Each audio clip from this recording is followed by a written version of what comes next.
Welcome back to Skin to It. I'm Dr. Sandy Skotnicki, board certified dermatologist. And I'm Marlo Sutton, fashion stylist and beauty enthusiast. Today, we're diving into the most talked about topics in aesthetics right now, the facial changes that can happen with medically assisted weight loss. Yes, this conversation is one that I often have in my office, and we are very fortunate to have a specialist with us, Dr. Sasha High, an obesity medicine specialist who works with patients that take GLP medicines every day. Dr. Sasha High is a Canadian internist and obesity medicine specialist and the founder of the High Metabolic Clinic, where she leads a multidisciplinary approach to sustainable weight management. She's a diplomat of the American Board of Obesity Medicine and has over a decade of experience treating obesity as a chronic medical condition. Dr. High is also an educator and host of the High on Life podcast, where she focuses on the science and psychology of long-term health. So again, thank you so much for joining us. Absolutely. Thank you. This is great to be here. So before we go any further, I want to just acknowledge our sponsor today. So Sculpt and Lift, powered by Restylane and Sculptra. Restylane and Sculptra are part of Galderma, a global dermatology company focused exclusively on skin health with research and treatments spanning medical, dermatology, aesthetics, and therapeutic skincare. So let's dive into this topic. Okay, so I think we just really need to start with the basics for our listeners. And can you explain to us what exactly are GLP-1 medications and how they work?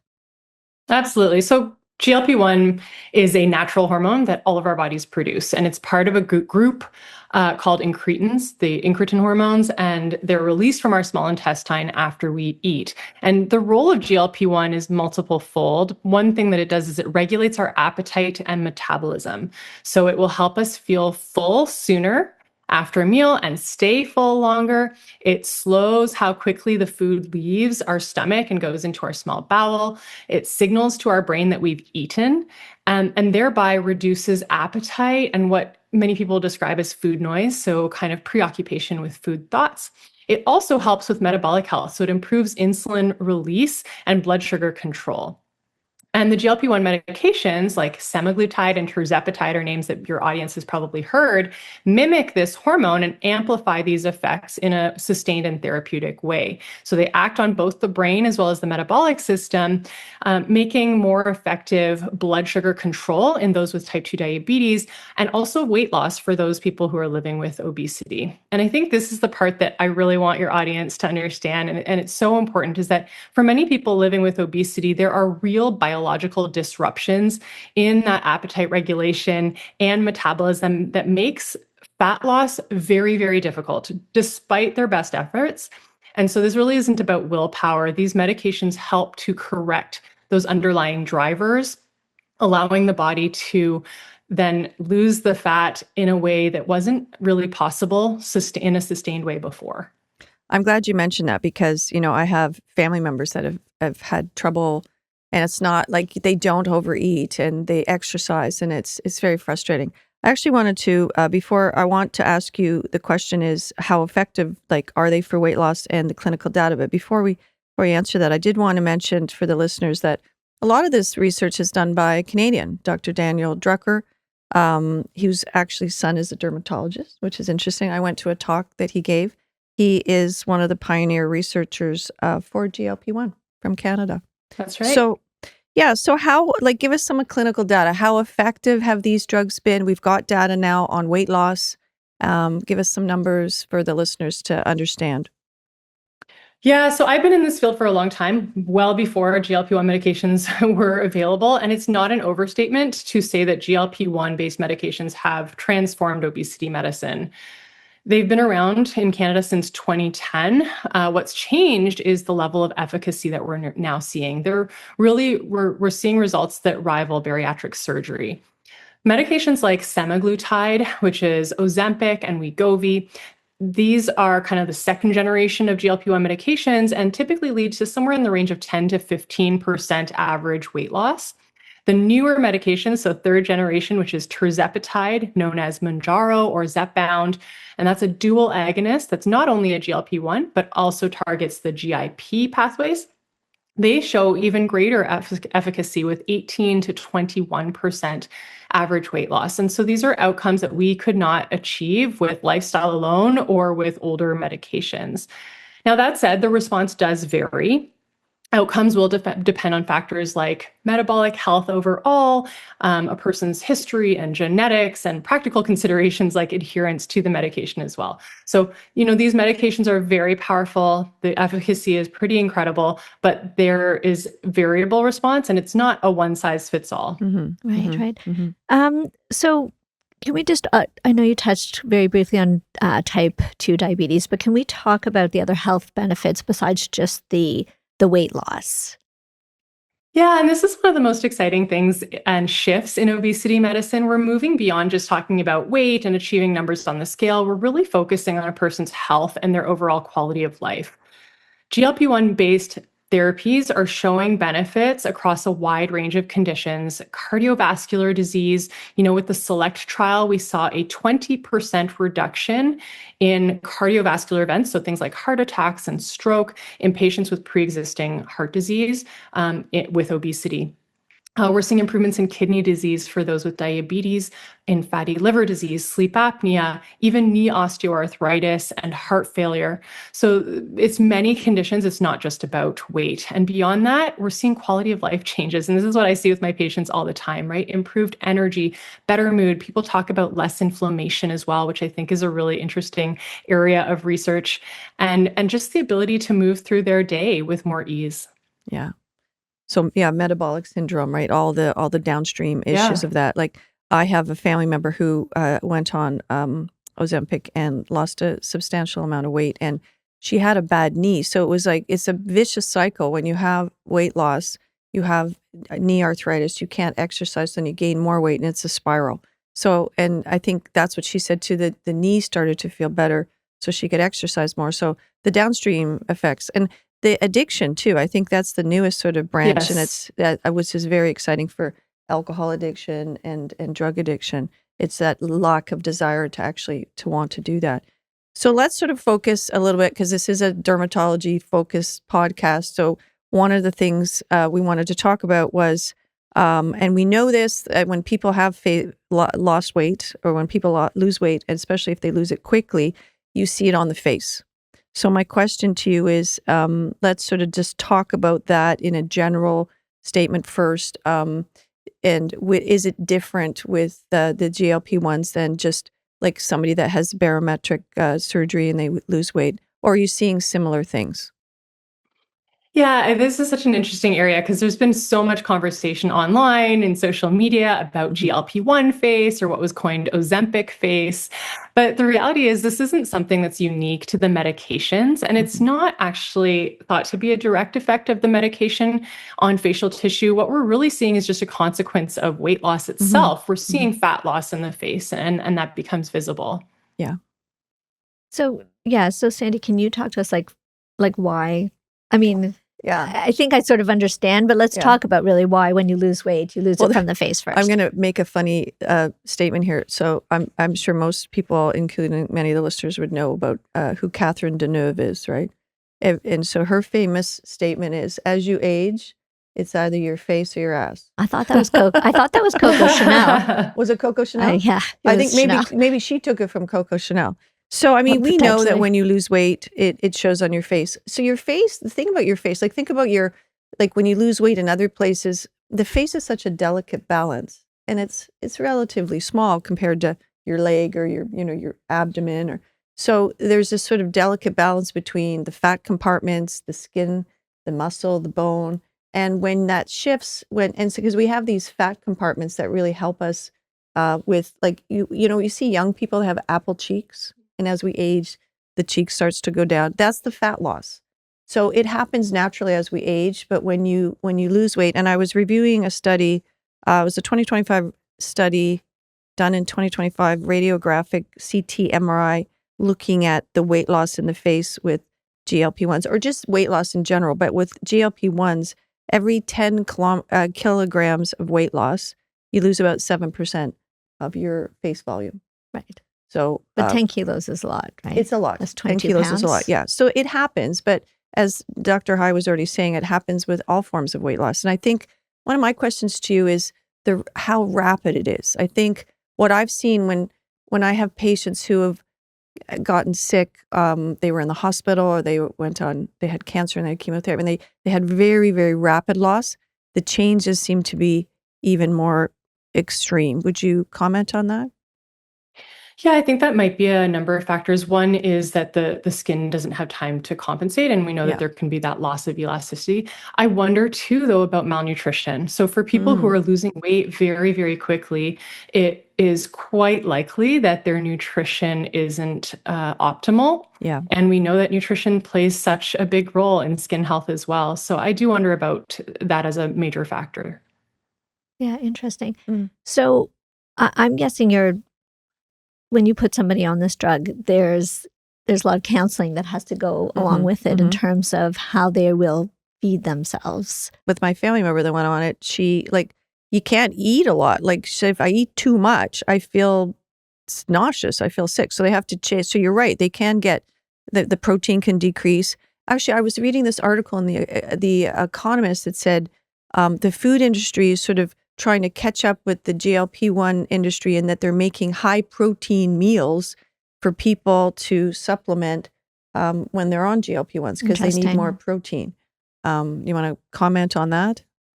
Yeah, I think this is a really important part of the conversation and why patients taking these medications need to be adequately supervised.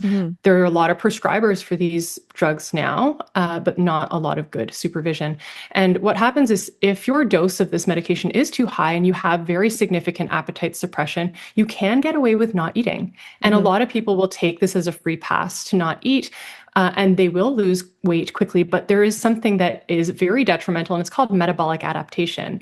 And over time, that low caloric intake combined with metabolic adaptation just makes it so much harder for your body to be able to maintain that weight loss because everything just shuts down. You can imagine everything just slows down. Your metabolic rate is going to really become depressed.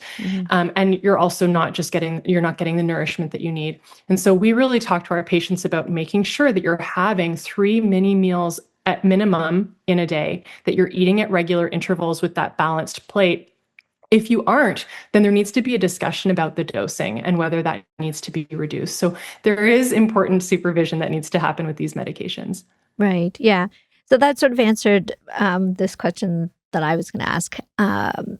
If you're just regular weight, well, I guess if you want to lose weight, you would see probably a nutritionist. But with GLP-1s, I'm guessing it's a lot of people would just think, oh, I'll just take it and I'll lose the weight and I won't have to think about what I'm actually feeding my body. Well, I think that's what she was saying. I mean, it needs to be supervised properly. Yeah. So, I mean, as far as numbers go I did some of my own research, but with you, because you're dealing with this every day, how many people do you think, because I have some data around who it preferentially seems to affect, but that see this facial loss more, and do the GLP-1s preferentially do something different than just regular weight loss to the facial fat? Yeah, so let's start with establishing the reality that not everyone notices facial changes with weight loss, but there are, as you mentioned, there are some people who are more likely to. So it tends to be people who maybe started a lower body weight to begin with, or they didn't carry very much facial fat to begin with. So there's just less volume to lose. It seems to be more common in people who are older, over the age of 40, and that's probably due to changes due to aging in collagen and skin elasticity. I mentioned the poor nutrition as well, but I typically hear it from patients with the greater total weight loss. So their percent body weight loss and the rapidity, the speed of the weight loss that we talked about as well. So those seem to be factors that just don't allow the skin to have time to adapt. Yeah, and I think that's kind of what I see too. Like people that are like marathon runners or something, very lean to begin with. They don't have a lot of fat, or dancers, ballerinas, and people that are older because they're already losing in your 50. I think it was 54 was a study I looked at, was sort of the drop off cliff, right? So you're already starting to lose the fat pads and the collagen and elastin. So when you go on the GLP-1s, you're more at risk. But so that's kind of what I sort of see in my office as well. And so Sandy, what areas of the face are we looking at? So Like, I the guess, okay. majority, yeah, we have a big fat pad in the cheek area. We have some down in here, hollowing around the temples, hollowing a little bit around the eyes, flattening of the cheeks, enhancing of the nasolabial folds, which is the fold between the nose and the mouth, and then the sort of jowling that because the fat pad there is sort of holding that up. So that is a natural thing that happens as we age. But when you lose some of the fat from weight loss, that's going to be accentuated. And if you have, like Dr. High said, if you already have a lower fat content or fat percentage body fat, like marathon runners, people that are very lean. Yeah. Well, if they're very lean, they shouldn't be on the GLP-1s. No, but Thank you for saying that, Marlo. Yeah. I was going to chime in and say yeah, exactly, yeah. exactly. Well, no, sometimes like I had a lady recently who used to be like an Iron Man person. It should be Iron Woman too. Iron Woman, yeah. And then she stopped and she went in menopause and she gained that sort of, that 10, 15, 20 pounds that she just can't get rid of. And she was thinking about going on Mounjaro. And so I was thinking like she would be one that could potentially, because she already had less, she'd had less body fat from all of her years of training, but Fair not enough. around her abdomen, which is a menopausal thing. Like, Anyway. it's not really, I guess the GLP-1s aren't like spot, it's like treating. Well, and actually we're a little, I want to go off script. No, I do want to talk about this though, because I think it's important. There are people who are like not morbidly obese. Their body mass index they don't have diabetes or type 2 diabetes or type 1. And they want to go on something like this to lose 20 pounds. Or microdosing? What do you say to all that as a specialist in this area? So I think that there is a broader discussion about where adipose tissue is held on the body and what health consequences are associated with that. So you mentioned earlier your patient who was a previous Iron Woman, but then went through menopause and had more of the central adiposity. Well, that central adiposity, it may not be a significant amount, but central adiposity and visceral adiposity specifically, so the fat that gets deposited in and around our internal organs, that's what leads to heart disease. And that's why the heart disease risk increases significantly in postmenopausal women. And so that may well be worth treating because it's adiposity leading to adverse health consequences. And so that's really what I'm looking at when I'm treating obesity. I'm not treating an aesthetic or a number. I'm looking at how is the excess adiposity impacting this person's health, longevity, or quality of life? Right. And then that kind of determines how we're going to proceed with treatment. That's so refreshing. It's a great answer because I've had different answers from different people. And I think it shouldn't be about numbers. It should be about, how the patient's feeling. And I think for the listeners, adiposity is just a fancy word for fat. Yes. And so you can have fat around your liver, internally in your organs. And as you said, that can potentially increase the cardiovascular risk of having a heart attack later in life. Right. Yeah. I know. That's interesting. I don't think a lot of people realize that it's that. What is that? There's another name for it. Just the fat around the visceral fat. Yeah, the visceral fat. Visceral means internal, visceral organs. Yeah. Right. Interesting. So obviously you're not necessarily giving a GLP-1 to every person who comes to see you, you're really taking into consideration the type of fat and how much they have to lose and where the deposits are. Yeah, and their overall health is a big part of the conversation. So I think any prescriber of these medications needs to act responsibly and not just be, doling them out, because it's always a risk and benefit scenario. With any medical treatment, we have to talk about what are the benefits of treatment and do they outweigh the risks of treatment? And likewise, what are the risks of not treating obesity, right? So that's kind of the conversation I'm having with my patients. And that's where, some people who are very lean and they just want to lose that last 10 to 15 pounds because then they, can fit into the clothes that they like, or it's the aesthetic that they like. Well, in that scenario, do the benefits truly outweigh the potential risk over the long term? Now, having said that, these are safe medications in general, not without side effects, but relatively safe. But my greater concern is for those who lose weight on these medications, and then in their mind that this is, they're going to come off the medication at some point, which is not how the medications are supposed to be used. Right. But when you stop treatment, the weight comes back on. And what happens with that is now you've got metabolic adaptation and more difficulty to maintain the weight over the long term because of the weight cycling that you've achieved. So I think there is a bit of a caution message in this for anyone listening and thinking that they can use this for aesthetic purposes. Don't be blind about the potential long-term risk that it may actually backfire. Yeah, so Okay. this is actually a good segue into talking about the physiological impact and the psychological impact, actually. So let's talk about, how if patients are seeing changes in their face, how it's impacting them psychologically. Well, I can start because I'm the ones that I see a lot of that, and then I certainly want your input, Dr. High. But there is a study, it was called the Harmony Study, that looked at that sort of question, right? What's the psychological well-being and confidence scores of people as they start to age, as they start to, lose that elasticity? They're, you know, like I'm experiencing it myself. I'm 59. My, face isn't what it used to be, and how does it make you feel? So when they had aesthetic treatments, so the study was looking at how does it affect their feeling about how they look and how they feel. And of course, what would you expect? It was like almost a fivefold increase in feeling better. So I think the the psychological aspect of having your face changing, but then you're losing weight and you're feeling better and your quality of life is better. There's a bit of a disconnect there. So I wanted to, get your input on that and maybe how you counsel people, and do you tell them about the fact that there is aesthetic treatments that if they are feeling like their body's great but their face is changing, how do you sort of approach that with patients?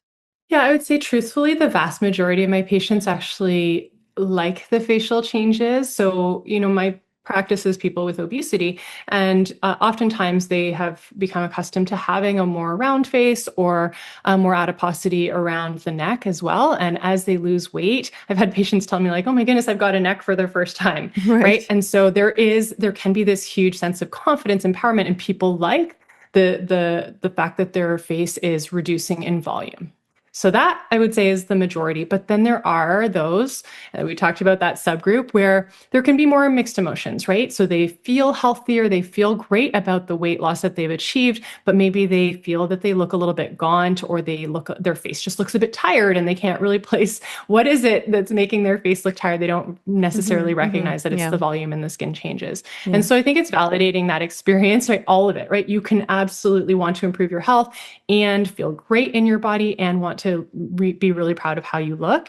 And so it is kind of just having those discussions that there are options available if that's something that's bothersome. Right. Yeah, that was really my next question was, so if a patient comes to you and is feeling that way, you do have these conversations with them about what maybe they could possibly do, like treatments they could do to fix Yeah. this gauntness. Do you actually say, okay, there are fillers, there's biostimulate? Do you have that sort of dialogue, or you just say, okay, go, I'm going to send you here if you're feeling like you want to have that discussion? I'm just curious, like, because you're an internist, you have a very science-based practice. Obviously, the aesthetic aspect is important. That's partly what this episode is about, and why Galderma brought us together. So, yeah, I'm just interested to how you approach it with the patient. Yeah, I would say that this is definitely an area that I'm learning more about Hmm. presently as we speak. And in the past, I would defer to my colleagues in dermatology. I see this as very similar to those who want skin removal surgery after significant weight loss. Right, right. I Yeah. might let them know that that's available and that I have great Mm, plastic mm, surgery mm. colleagues who can consult about that. It's a very similar thing, That's just true. dealing with the consequences of significant weight loss. Um, and the wonderful benefits and helping them to focus on health, but also making them aware that there are options. And dermatology colleagues would be great at advising them. Okay, so Sandy, let's talk about. We'll shift a little bit to aesthetics because I Yeah, have a couple of questions. sure. So if a patient comes to you and has been on a GLP-1 and is Mhm, experiencing this facial mhm. weight loss and gauntness, Right. what are the So it comes recommendations? back to the first question about, like, how does weight loss affect the face? It's about balance, right? So you're losing some fat and it changes, so one of the biggest things is, again, the sort of cheek area, and then the hollowing out of the temple area and the jowl. So there was a study done by Galderma called the Shape Up, I think it is, and it's basically incorporating sculpting and lifting. So you've got two products there. You've got lifting. We use Restylane Lift, and we did an episode on the history of Restylane and how it works. And that's to sort of help bring back that cheek that's maybe fallen because the fat pad is decreased.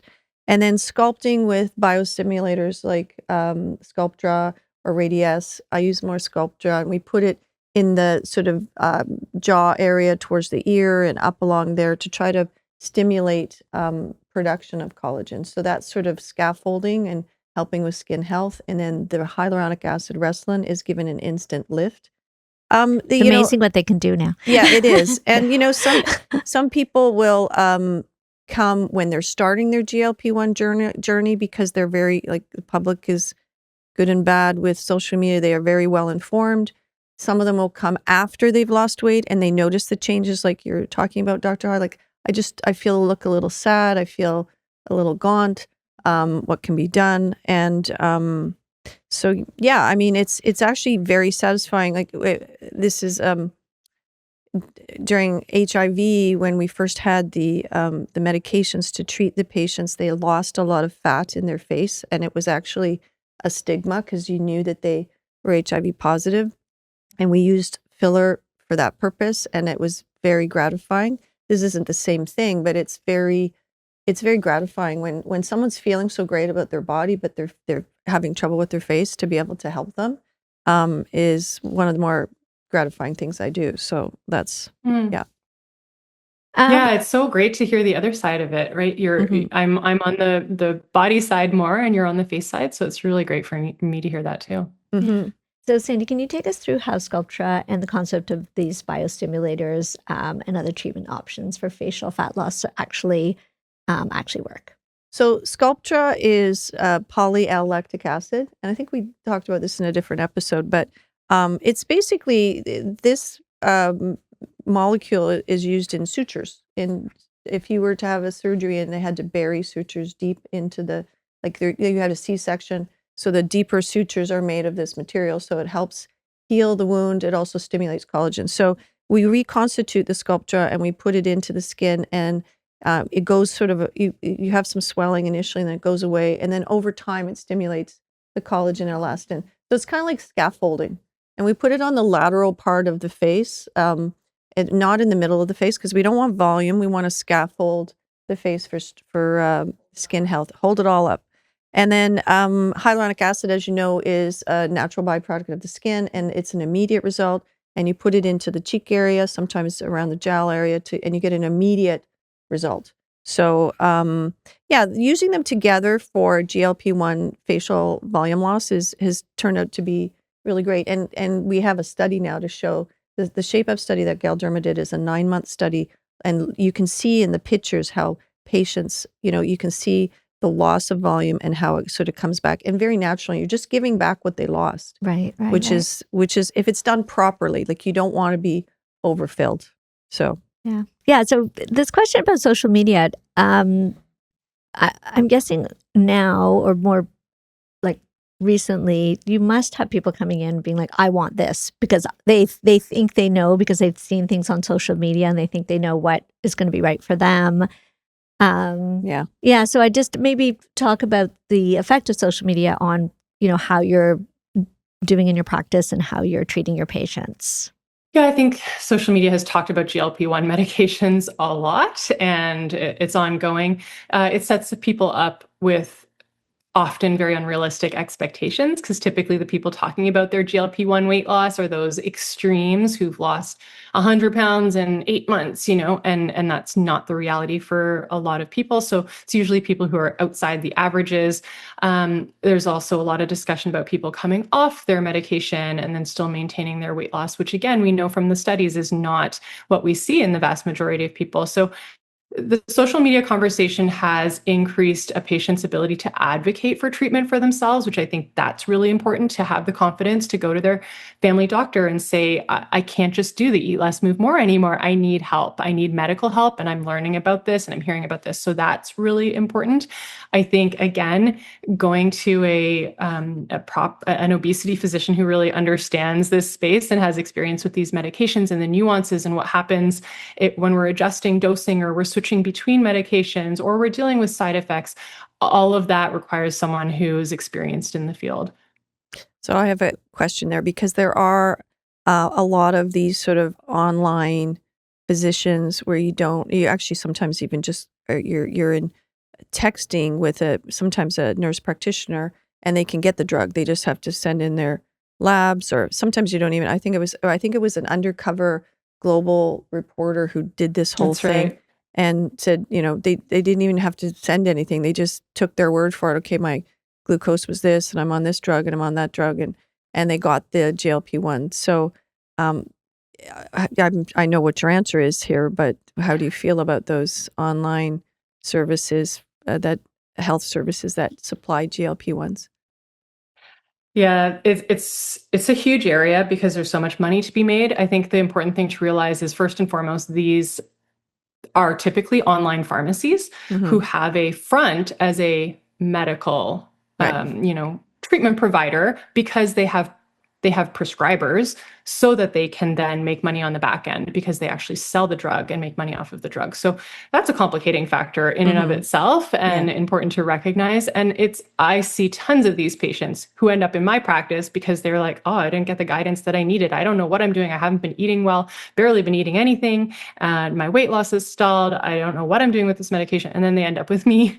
And then we have Right. to do some re-education. So I Yeah. think, again, I understand that there are patients who maybe can't access care, but there are so many good practices now. My clinic, for example, provides care across Ontario. So there are good practices if you just look around for the right obesity specialist.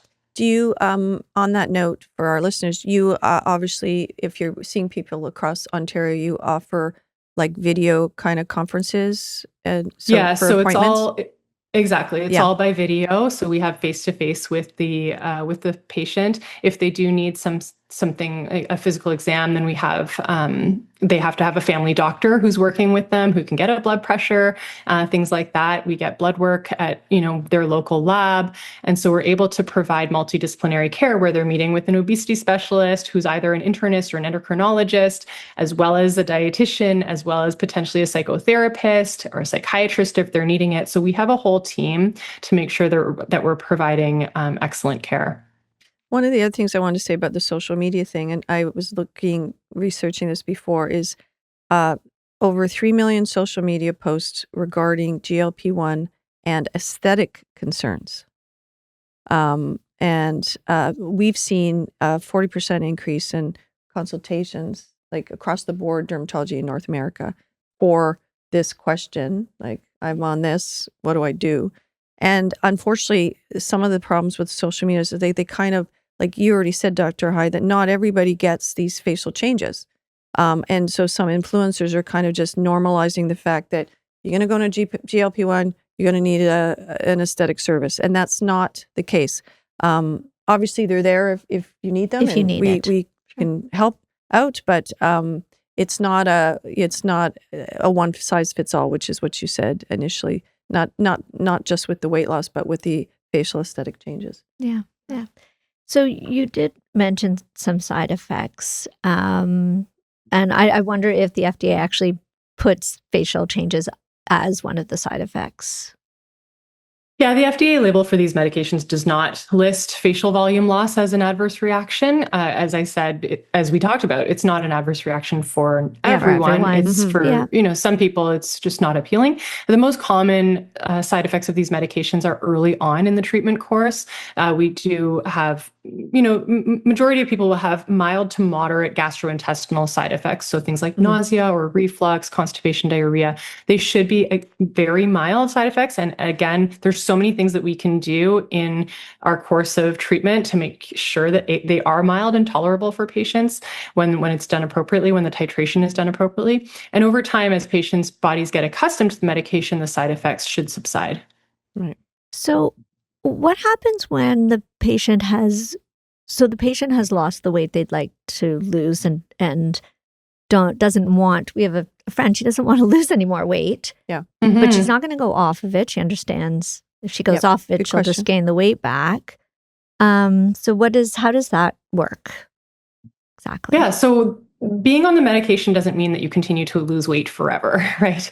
And so oftentimes The medication will cause people to lose weight more rapidly in the beginning. It slows down, and then there's a natural plateau. Where that plateau happens is the part that we don't have control over. And I think this is the piece that people don't understand. They think the plateau happens when it's their ideal weight that they have in their head. But in reality, it's when your body settles at the weight that it's going to settle at with this medical treatment. And, as I said, the average is in the range of 10 to 20%, depending on which medication you're using, but we don't get to choose. For patients where they have reached a weight and maybe they are still losing, then that's where working with a healthcare provider who can reduce the dose of the medication, and we're using a dose to treat kind of approach. So we're dosing the medication appropriately to treat the outcome that we're trying to achieve, which is looking at the patient's overall metabolic health and improving that. I'm so happy that you mentioned that we're not coming off the medication, because again, that's such a big misconception. Just like any chronic disease management, these are medications that should be continued in the long term if we want to continue to have the benefit of the medication.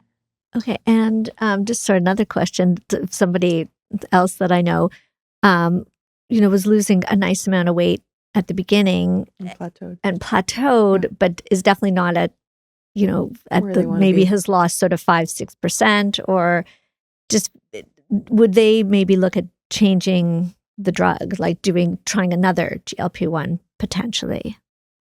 Yeah, so that's more nuanced answer, as it often is in medicine. So I think there's a number of factors. One is looking at, are they on the max dose of their current therapy? Number two, what are the other lifestyle factors? So are they combining that with proper nutrition? What's sleep looking like? What's movement looking like? So are they doing the other pieces? If they're truly doing all of those pieces and their weight has plateaued and it's an inadequate response, then that's where we might want to look at either adding a second therapy or switching to a different GLP-1 medication. So fortunately, we now have a few options. And in the next 5 years in obesity medicine, it is very exciting because there are many more different therapeutics coming out. But there's a few things that I would consider when looking at a weight plateau. The last thing I'll say about plateaus is many people will express dissatisfaction that their weight has, quote, plateaued, when in reality, what I have to help them see is that, in fact, they are now maintaining a significant loss that is hugely more successful than anything they've achieved in the past, because their history has been of weight cycling. And that if they don't see it as a win, they're going to miss out on the win that they're living in. Right. Yeah, I mean, that's life. You get a little bit of something good, you want more of it. Yeah, they want they want to be a 4, not an 8 or whatever. When they were at 14, size 14. So I just have one other question. You have a lot of questions. Well, these are all for all your friends. Actually, yeah, kind of. It's a big topic of conversation. Yes, I work in fashion. I work with women. I see women and their bodies, and it's a conversation. It is a daily conversation. And I've been at Whole Renfrew for 20 years. So, I always say my clients, not my patients, my clients have aged with me. And now we're all, dealing with this. I have a lot of clients who are on GLP-1s. But somebody said to me the other day, it's like, well, it's terrible for bone density. I'm like, I don't know. Where did you see that? Is it? So I guess that's my question. Is being on this drug long term bad for your bone density? That's a nuanced answer. I'm not sure where they're gathering that from. We certainly don't have data. Social media. TikTok. Their TikTok data supports that. We do know that with I won't speak to bone density. I think the other concern is about muscle, and that is where we do have some data. So with any form of weight loss, whether bariatric surgery, medical, or caloric restriction, about a third of the weight lost will be muscle. Yeah. And that's on average. There's huge variability there, and it very much depends on lifestyle factors. And this is where good counseling, what is your protein intake like, and how are you doing strength training? And those are the two things that we have to be doing in combination with these medications to make sure that we're losing the adiposity, i.e. the fat tissue, but maintaining as much muscle as possible. Because especially for women, especially those who are kind of either approaching or in menopause, we have to hold on to our muscle. Yeah, right. For sure. Well, listen, this has just been a great conversation, and I want to thank you so much for your time. I think Yeah, Yeah. I learned so much. Yeah. Is there anything you want to add? Like any final sort of things that we didn't touch on that you feel passionate about getting out to the audience? I mean, I think we really had a great conversation and Yeah. covered a lot of things. I would say that, these medications are very effective tools that we have for the treatment of obesity, that we need to take in account risks and benefits of that said treatment, and that there are some patients who will experience those facial changes that they're not happy with. And it's so helpful for them to know that they do have options. We're not saying that that is necessary for everyone, but Of there are course. some who Yeah. will benefit from facial treatment. Yeah. And I'm glad you said that because a lot of patients will come to see me and they'll say, Dr. Skotnicki, do I need this? I go, nobody needs this. The question is, do you want it? And I also think that as females, we are empowered now. We can do what we want. We can, we have funds to pay for our things. And if you don't like something about yourself, then go ahead and do it. And don't do it because somebody says you should, or your doctor says you should, or you think this TikTok person said you should. Do it Definitely not. because you want to do it. And I think that's the Yeah. most empowering message for any kind of cosmetic procedure there is, and one that I always, discuss with my patients. I mean, I'm not telling them to do it. It's not me making the decision. Right. Sure. So Yeah. thank you so Yeah, much that's for your great. time. We appreciate it very much. Thanks for having me. I hope everybody enjoyed this episode. If you could review and make a comment, that would be great. It helps us bring the content that you love. And we'll see you next time on Skin to It. Catch us every Thursday for a fresh exclusive dose of Skin to It. And don't forget to subscribe so you never miss out on the skincare wisdom. We will guide you through the maze of skincare and cut through that noise to help you achieve your healthiest skin. Loving our podcast? Share your thoughts and help us grow by leaving a review on Spotify and Apple Podcasts. Until we meet again, see you soon on Skin to It, your guide to healthy skin.